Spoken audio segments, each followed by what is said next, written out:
Sina Michael Jordan at Kobe Bryant ang dalawa sa pinakamagaling na shooting guard sa kasaysayan ng basketball. At kahit na madalas silang nakikita ng fans na parang magkapareho sa style, mentality at personality, ang totoo, mas malaki ang pagkakaiba nila kesa sa karaniwang nakikita ng karamihan.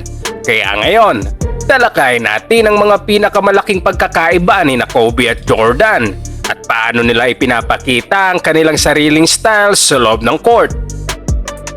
Una, si Michael Jordan ay may mas malalaking kamay kesa kay Kobe. Sa mga hindi masyadong deep sa basketball, pwedeng sabihin na maliit lang na detalye ito, pero sa kabaliktaran ay malaking advantage ito. Si Phil Jackson mismo ang nagsabi sa Edge na nakukuha ni Jordan dahil sa kanyang napakalaking kamay at inelaborate rin ni MJ kung paano niya ito ginagamit sa kompetisyon. Ang kamay ni Jordan ay hindi lang malaki para sa height niya dahil isa siya sa may pinakamalaking kamay sa NBA history. Dahil dito madali niyang naipapalm at nakokontrol ang bola, gumawa ng pump fakes at lituhin ng mga defenders. Pinapadali rin nito ang pag-a-adjust ng tira habang nasa ere, isang bagay na mas challenging kung maliit lang ang kamay mo. At sa panahon ng hand-checking, isa ito sa dahilan kung bakit mahirap siyang mabantayan. Sa isang interview noong 2013, sinabi ni Kobe kung gaano kahirap i-develop ang kanyang laro nang walang ganitong natural na advantage. Sabi ni Kobe, bless si Michael Jordan dahil sa laki ng kamay niya. Pati na rin si Dr. J. Siya naman, kahit malalaki rin ang kamay niya, kailangan pa niyang mag-ensayo para palakasin ang kamay at forearms para mahawakan niya ng maayos ang bola. Habang sina Dr. J at Jordan umano, kaya nilang hawakan ang bola na parang orange.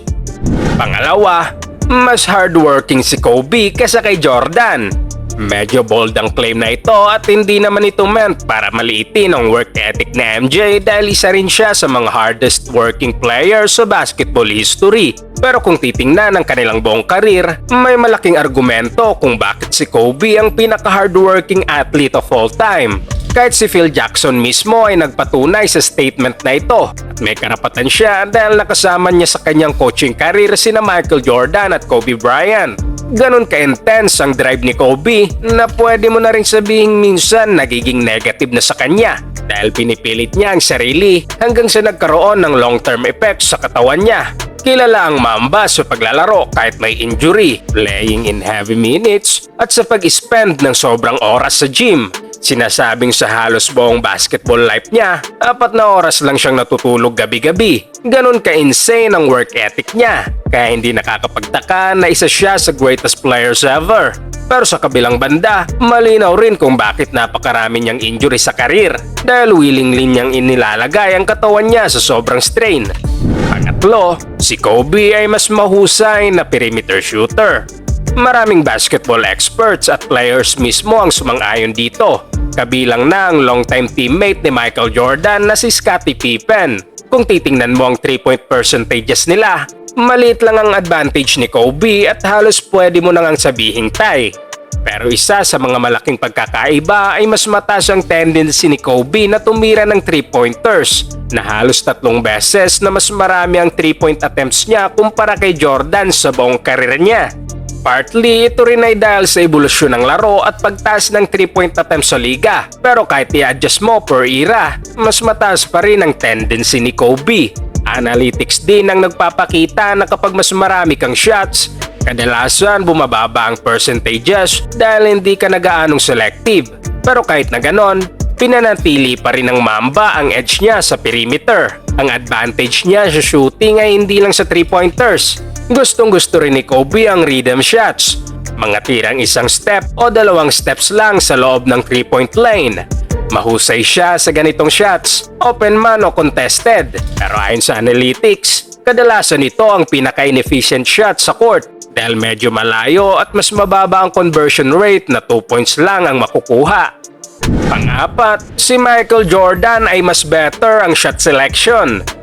Hindi sikreto na mas efficient scorer sa MJ kaysa kay Kobe, averaging 30 points per game sa halos 50% shooting at malaki ang edge niya sa field goal efficiency dahil sa good decision making.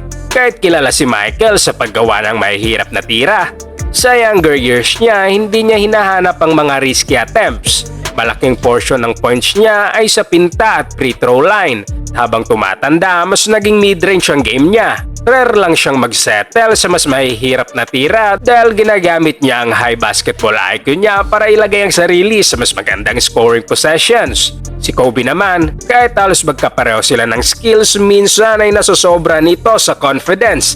Kaya't madalas gumagawa siya ng mas mahihirap na tira na bihirang gawin ng iba. Normal na lang sa kanyang itira ang bola kahit na double team. Kumukuha ng heavily contested at off-balance shots mula sa perimeter at marami siyang tinatawag na heat check shots. Nagbigay rin ng opinyon si Phil Jackson tungkol dito.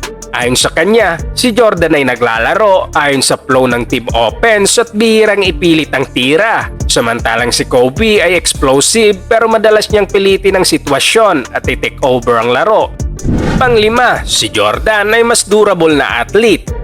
Medyo natalakay na natin ito kanina pero sa halos buong karir ni Kobe, puro injuries at napakaraming games ang na-miss niya. Kahit sa mga laro na naglalaro siya, kadalasan ay may nararamdaman siyang pain sa kamay, siko, balikat, tuhod at ankles. Si Jordan naman, bukod sa second season niya kung kailan na-injured ang paa niya, bihira lang siyang makamiss ng laro dahil sa injury at kadalasan full strength siya. Kung i-exclude ang second season niya, nakamiss lang si Jordan ng 7 games sa possible na 919 games with the Bulls. Pinapakita nito ang stellar conditioning niya at God-given athleticism. Pang-anim, si Kobe ay mas mahusay gumamit ng left hand. Si Jordan ang isa sa may mga pinakamahuhusay na paraan sa pag-score sa rim, partly dahil sa husay niyang tapusin ang play gamit ang kaliwang kamay. Kung ito lang ang titingnan, advantage ito kay Jordan. Pero sa aking palagay, magiging star pa rin si Kobe sa liga kahit left hand niya ang dominant. Nagsimula niyang i-develop ang left-handed game niya sa murang edad. At nung mabali ang right hand niya sa Lakers, pumunta ito sa ensayo at nag-practice itong gumagamit lang ng kaliwang kamay. Noong na-injured ang right shoulder niya, naglaro siya ng significant portion ng regular season games gamit lang ang left. Sinong makakalimot sa ridiculous turnaround left-handed 3 kontra Dallas Mavericks? At kapag kailangan ni Kobe maglaro ng mid-range gamit ang kaliwang kamay, isa siya sa ilang stars na kaya pa ring maging successful scorer. Pang-pito, si Michael Jordan ay may mas mataas na vertical leap. Madalas kapag pinagkukumpara ang vertical, nagiging mainit na debate ito dahil mahirap talagang makuha ang eksakto at credible measurements nito. Pero sa karamihan ng mga listings, ang vertical ni Jordan ay nasa 46 to 48 inches, habang si Kobe ay nasa 38 inches lang. Even sa eye test, kitang-kita na napakataas ng talo ni Jordan kumpara kay Mamba. Mula sa iconic free throw line dunks na parang inaantay pang bumaba ang defender sa ere. Pang-walo, mas competitive si Michael Jordan. Kung advantage ba ito o disadvantage para kay MJ, kayo na ang humusga. Sa court, parehong competitive, driven at intense ang dalawa. Pero off the court, iba na ang kwento. Ayon mismo kay Kobe, si Jordan ay mas competitive kaysa sa kanya sa lahat ng bagay. At hindi niya yata inaakala na may iba pang tao na mas concerned sa kalalabasan ng laro kaysa sa kanya. Pero sinabi ni Kobe na siya ay extremely competitive lang sa mga bagay na pinapahalagahan niya. Si Jordan naman ay competitive sa lahat ng bagay. Ayon sa example ni Kobe, noong magkasama silang kumain ni MJ ng dinner, pabilis inubos ni Jordan ang pagkain niya para lang unahang matapos si Kobe. Ganon siya ka-competitive kahit sa maliit na bagay. Marami pang pagkakaiba ang dalawa pero itong mga kapansin-pansin. I-komento mo na sa ibaba kung ano pa ang mga pinakamalalaking pagkakaiba ni na Michael Jordan at Kobe Bryant. Huwag kalimutang mag-like at subscribe para sa mas marami pang sports kwento.